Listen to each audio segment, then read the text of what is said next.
it would come as a surprise.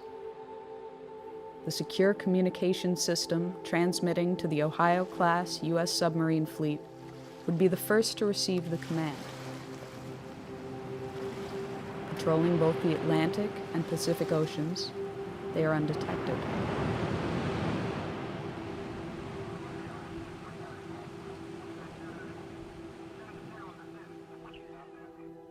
"14 of the 18 warships are equipped with 24 Trident missiles each, Trident 1s and Trident 2s. The remaining 4 are armed with 154 Tomahawk cruise missiles, which can be outfitted with nuclear warheads. The fleet as a whole represents half of the United States' strategic thermonuclear capability. A single Trident II missile is equipped with up to 8 nuclear warheads aboard a multiple independently targetable re-entry vehicle, or MIRV. A single W-88 warhead delivers the equivalent of 475 kilotons of TNT. In the case of a full deployment, the United States could unleash over 400 such missiles with between 6 and 8 warheads each.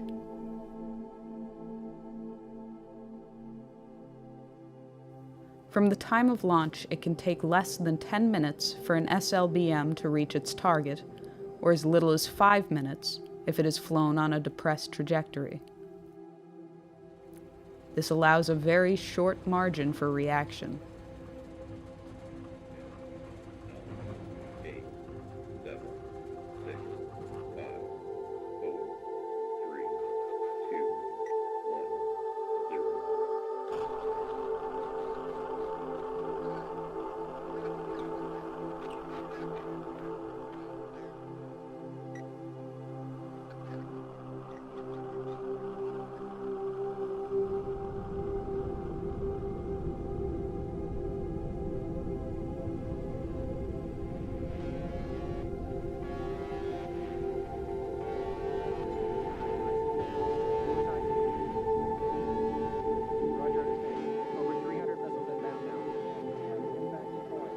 Early warning radar systems in Russia, China, and elsewhere immediately detect the missile plume.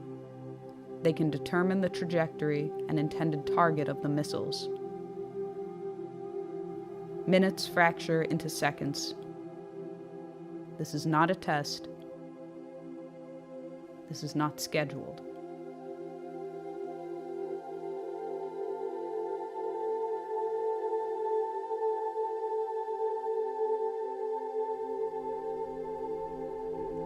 Russian nuclear command and control systems, carried over from the Soviet era, leave little time to opt out or delay a full-fledged response.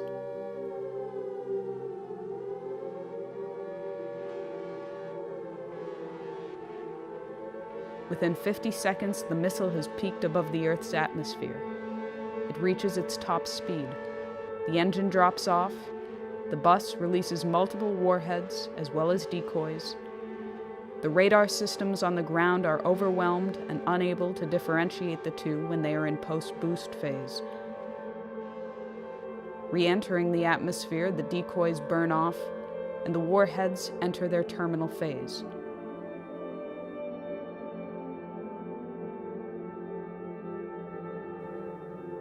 It will be less than 180 seconds before they touch down.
that goes off in full in the first shot.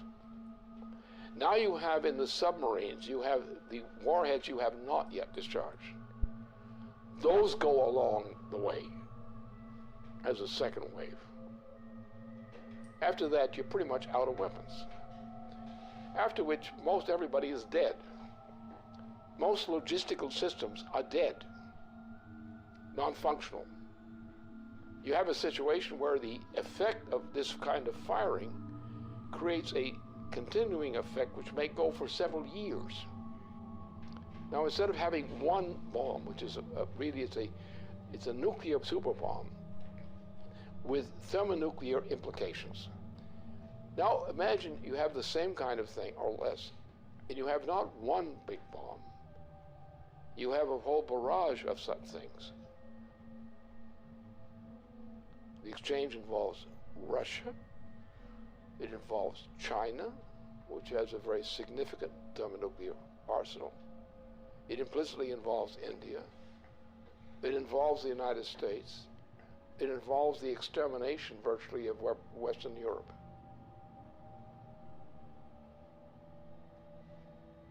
And this is what Obama represents. It's what he's intended.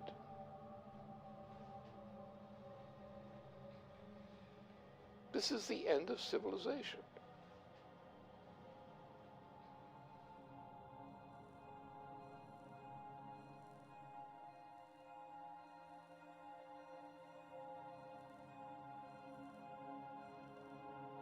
The flash was unimaginably bright. As the rain fell, the wind grew stronger and stronger, and suddenly, probably because of the tremendous convection set up by the blazing city, a whirlwind ripped through the park.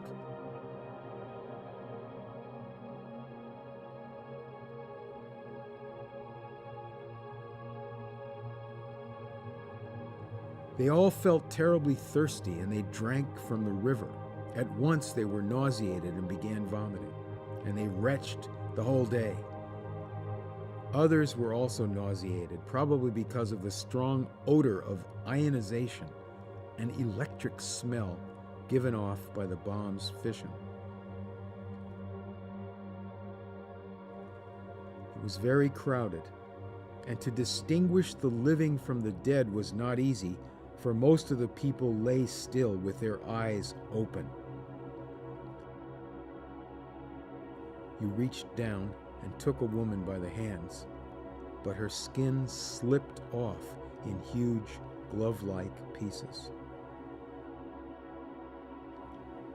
Those who had their faces upturned when the bomb went off, they were all in exactly the same nightmarish state.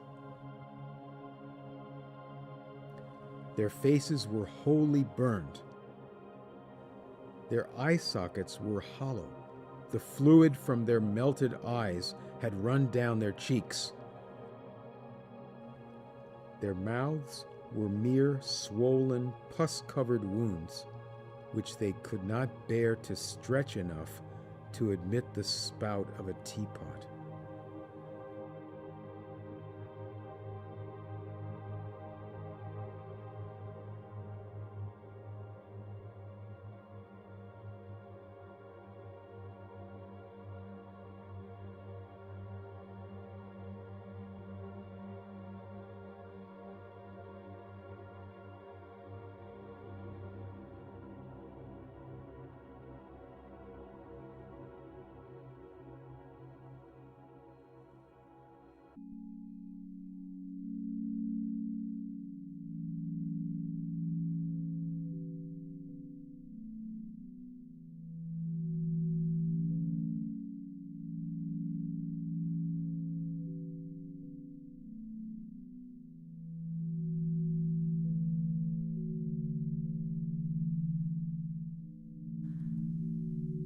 The current world population is 7 billion persons. The current global nuclear arsenal is approximately 5,000 megatons. After a full nuclear exchange and the immediate loss of life at the points of direct impact and surrounding fallout zones, the ongoing environmental, climatic, and social consequences continue for years. The dust and soot picked up from fires, burning cities, and other target sites has been compared to a volcanic eruption, but far more long-lasting. A regional nuclear conflict, employing only 0.3% of the global nuclear arsenal, would potentially result in 1 to 5 million metric tons of black carbon that would be spewed into the Earth's atmosphere.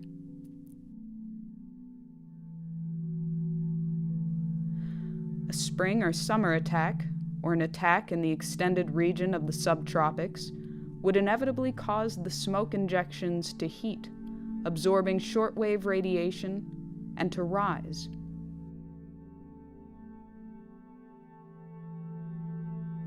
Within a week, what is not washed out immediately in black rain has risen through the troposphere and into the upper stratosphere, where it will remain for many years.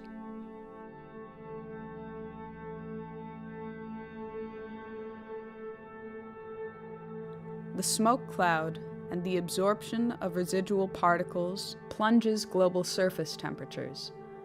While a regional nuclear exchange could result in global surface temperatures decreasing by 2 degrees Celsius, a large-scale nuclear conflict could alter these temperatures by -7 degrees or more. In the depth of the last ice age, some 18,000 years ago, the temperature difference from today was -5 degrees.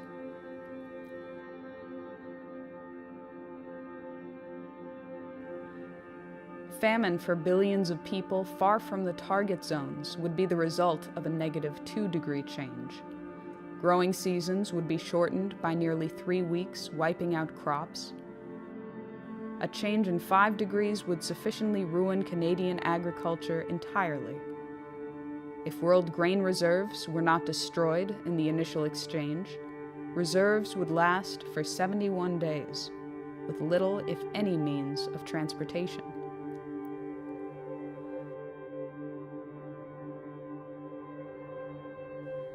The global hydrological cycle would be disrupted due to the rapid climate change, and global precipitation would likely drop by 45%. The total integrated dose of radiation to living things could reach up to half the level of lethality for human beings, even in regions of the world outside the war latitudes. If nuclear installations were targeted, including plants, fuel cycle installations, and waste dumps, and nuclear materials were vaporized, it would create a very long-lasting impact on survivors.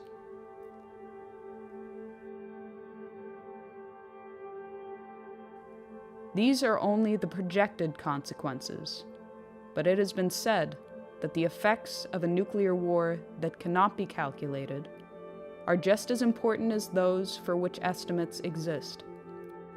Both, however, are subject to very large uncertainties.